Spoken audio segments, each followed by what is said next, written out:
Surat ACP zone 7 વિસ્તારના ACP સહિતનાઓએ traffic mega drive યોજી હતી અને 55 જેટલા વાહન ચાલકોને દંડ ફટકાર્યો હતો.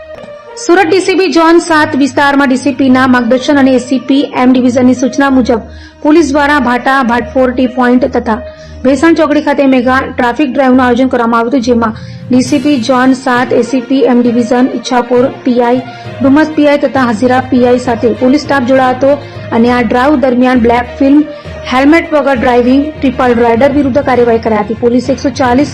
વાહનો ચેક કર્યા હતા, જેમાં 55 વાહન ચાલકોને અલગ અલગ ગુના બદલ દંડ ફટકારી 19,200 वसूल કર્યા હતા. मेजर ट्रैफिक ड्राइव दी गई है, जिसके अंतर्गत जितने भी ब्लैक फिल्म्स हैं जो गाड़ियों में लगाए जाते हैं उनकी ड्राइव चल रही है, जिसमें अभी करीबन 50 से ज़्यादा ऐसे ब्लैक फिल्म्स पर कार्रवाई हो चुकी है. उसके अलावा various provisions of MV act, उसमें हेलमेट के ऊपर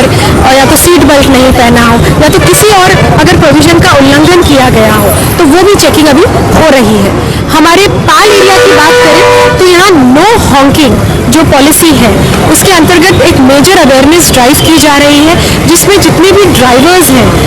उनको रोका जा रहा है और उनको समझाया जा रहा है कि जो ज़्यादा हॉन्किंग से नॉइज़ पोल्यूशन के क्या क्या डेट्रीमेंटल इफेक्ट्स हैं हमारे एनवायरनमेंट पर और हमारी खुद के हेल्थ पर.